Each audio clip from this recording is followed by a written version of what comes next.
Assalamualaikum warahmatullahi wabarakatuh. Perkenalkan, nama saya Fahrandiani Sukma dengan NPM 10070216071 dari Fakultas Teknik Program Studi Teknik Industri.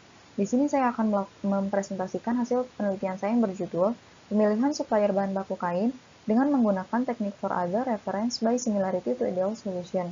Di bawah bimbingan Bapak Dr. I. Rahmat CH, MM, dan Ibu I. Ereni Amaranti, STMT.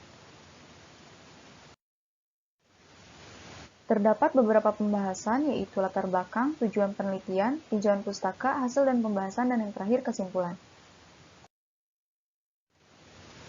Yang pertama, latar belakang. Supplier merupakan pihak yang menyediakan dan menjual bahan mentah yang diperlukan oleh pihak lain untuk diolah menjadi produk yang dihasilkan. Supplier merupakan bagian yang cukup penting bagi perusahaan untuk memenuhi kebutuhan produksi agar memenuhi kepuasan pelanggan.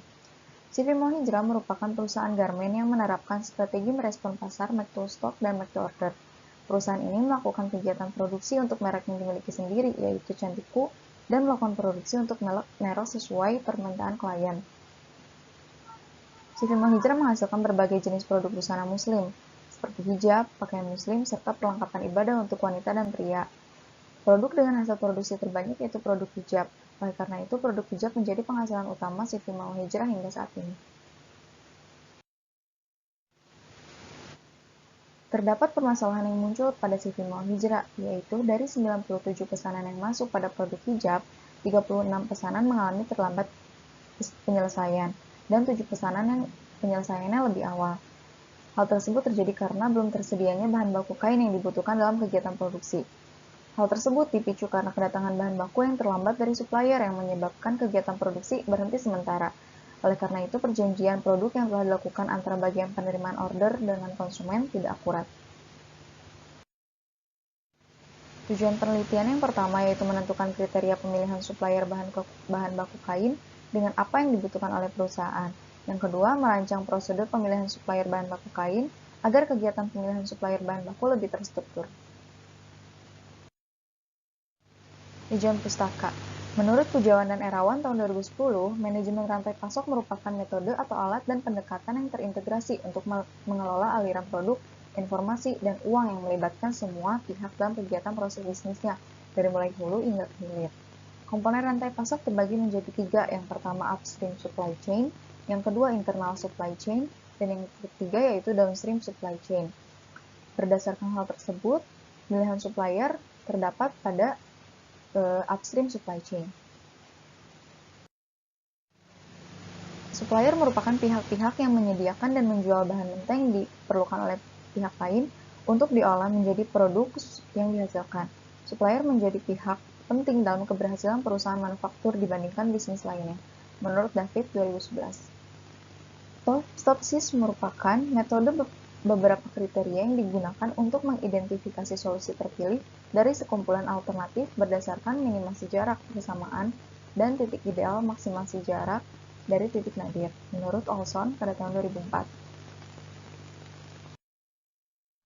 Metode penelitian terdapat 5 langkah. Yang pertama yaitu menentukan kriteria dan alternatif, yang kedua membuat struktur hierarki, yang ketiga menghitung nilai bobot menggunakan AHP, yang keempat melakukan perbandingan alternatif menggunakan toksis, dan yang kelima membuat usulan perbaikan.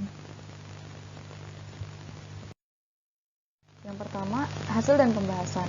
Yang pertama yaitu menentukan kriteria dan alternatif. Terdapat 9 kriteria yang menjadi patokan perusahaan dalam melakukan pemilihan supplier berdasarkan hasil penyebaran kuesioner kepada 4 responden. Dan terdapat 4 alternatif supplier yang memasok bahan baku kain kepada perusahaan yang data tersebut diperoleh berdasarkan dokumen perusahaan. Yang kemudian yaitu selanjutnya menyusun struktur hierarki, menggambarkan tujuan dari penyelesaian masalah, yaitu pemilihan supplier. Terdapat 9 kriteria, yaitu harga, kualitas bahan, ketepatan waktu, ketepatan jumlah pengiriman, sistem komunikasi, kebijakan garansi, pemasaran profesional, attitude, dan yang terakhir letak geografis. Dan terdapat 4 supplier, yaitu supplier A, supplier B, supplier C, dan supplier D. Selanjutnya menentukan nilai bobot menggunakan AHP, terdiri dari 3 tahap. Yang pertama menghitung geometric mean, yaitu menghitung rata-rata. Yang kedua, menghitung normalisasi matriks untuk mengetahui nilai bobot.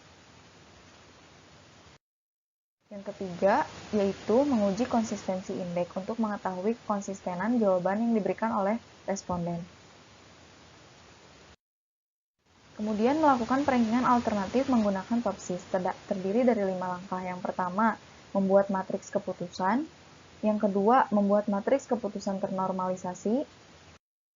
Yang ketiga, membuat matriks keputusan ternormalisasi terbobot. Yang keempat, menentukan solusi ideal positif dan negatif. Yang kelima, perankingan alternatif. Dapat diketahui bahwa supplier C menduduki ranking pertama berdasarkan perhitungan separasi dan perhitungan preferensi. Selanjutnya, usulan perbaikan prosedur pemilihan supplier bahan baku.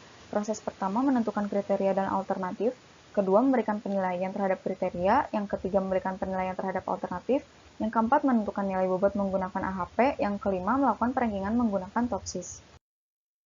Yang terakhir, kesimpulan.